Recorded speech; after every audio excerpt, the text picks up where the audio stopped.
Today, we're going to break down three main ways to strengthen a woman's emotional attachment.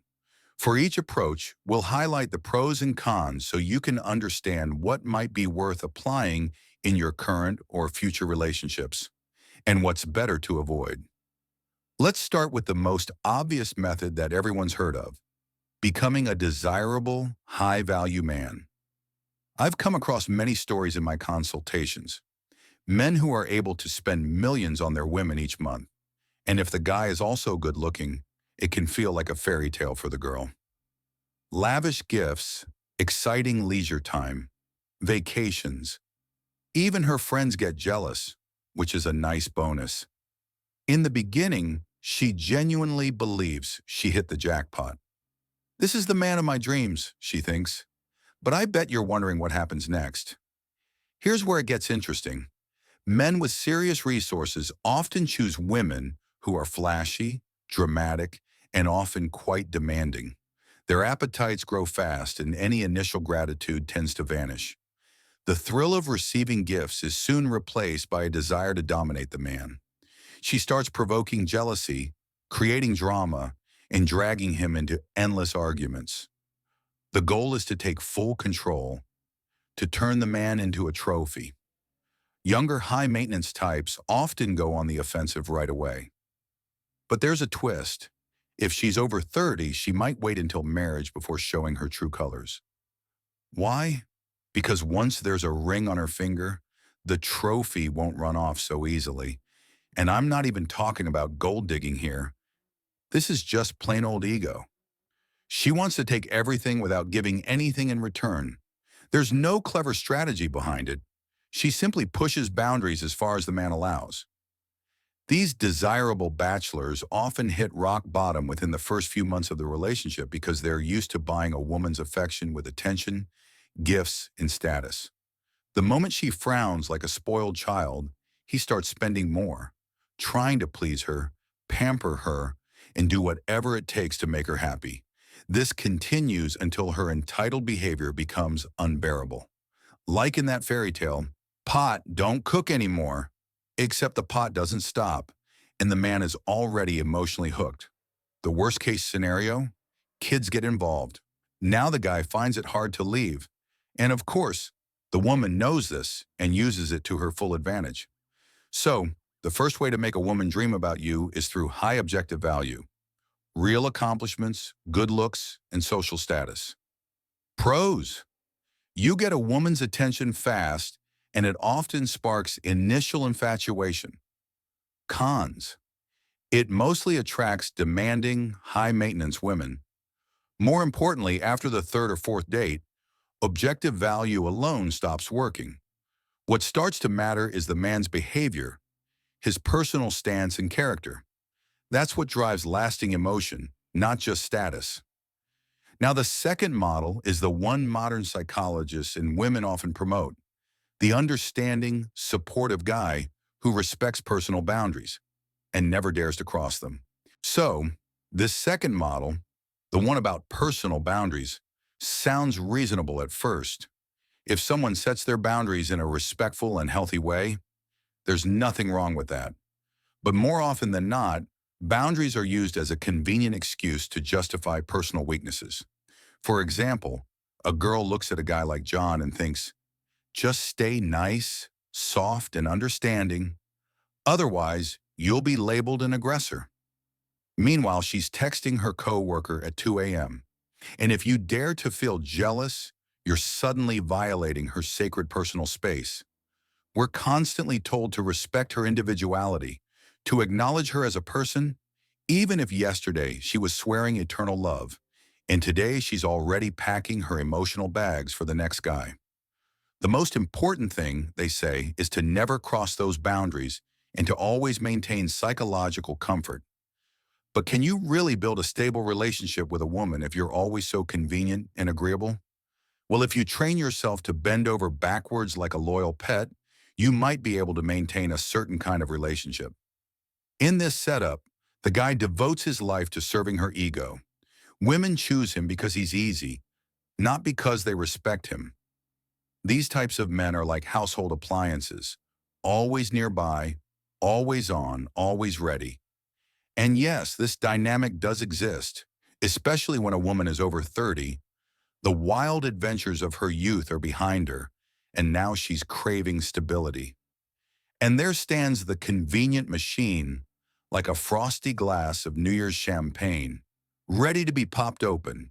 Her friends, her parents, even society might encourage her to try out this comfortable man, start a family with him, and the chances she'll agree pretty high. And that's the only real benefit of being a nice little puppy. You might end up married, but the big downside, if you bend too far, you lose your backbone, and with that, your chances for respect and loyalty. At best, the first few years of the relationship will be tolerable. You'll seem to agree on things, but then she'll start craving something deeper, a man with strength and presence. The slouched husband will become boring, and she'll start eyeing other men, the kind who haven't lost their edge.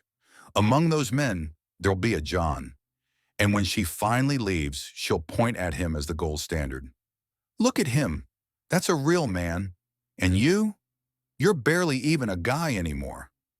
John is perfect, just like your mom's friend's ideal son. That's why, before you start obsessing over someone else's boundaries, it's better to define your own. Now imagine you both have rock-solid boundaries. You go to hug her, and suddenly you feel something firm in her pocket poking against your leg. That's when the balance of power kicks in. One person becomes the soft diplomat, the other the firm leader. No matter what, someone has to yield. And if it's you, you lose that balance. Try to win her back from there, and you'll find yourself in the weak seat again. That's why I suggest focusing less on a woman's personal space and more on your own direction in life, your mindset, your behavior. And this brings us to the third approach. Live and think like a strong man. Know your worth, respect yourself, and only offer your time to those who genuinely deserve it. That way, whether you're meeting someone new or deep in a relationship, you can just be yourself, straightforward, honest, and confident.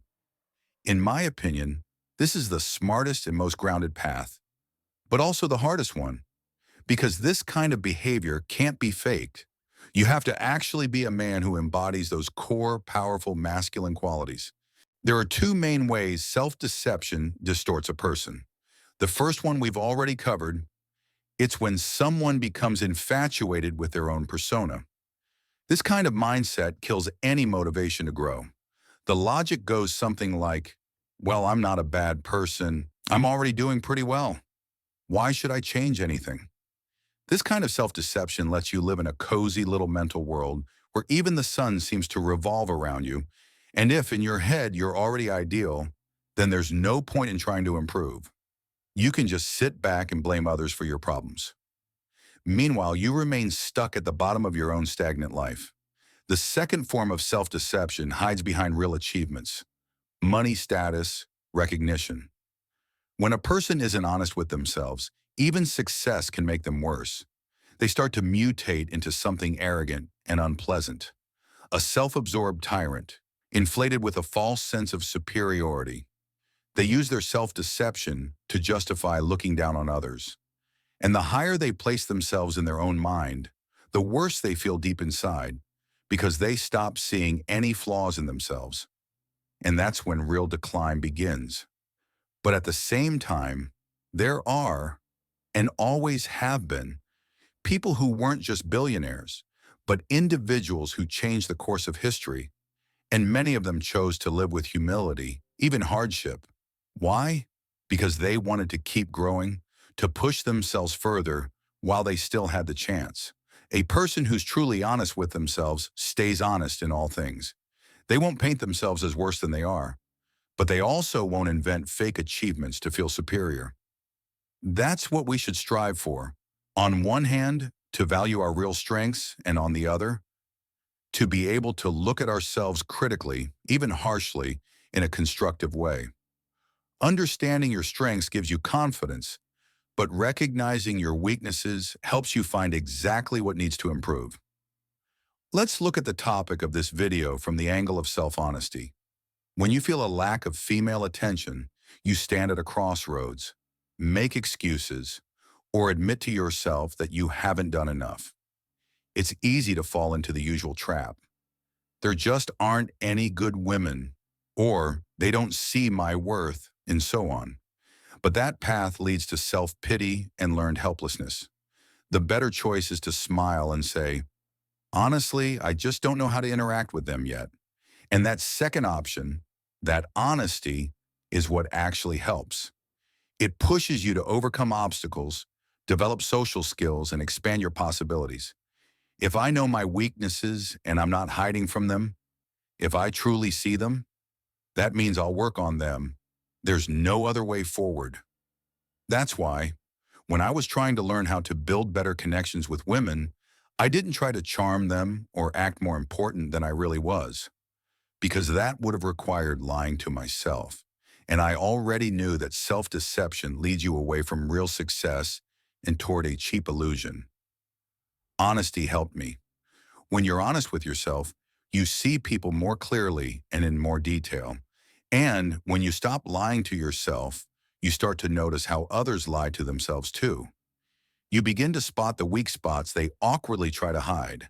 And the more someone tries to appear better than they are, the more it weakens their position. And when a person is weak, they'll keep losing the balance of power, again and again. That's why paying attention to your own flaws is the only way to understand what a strong position really is and how to step into it. So back when I was heading out on yet another date, many years ago, a thought ran through my mind.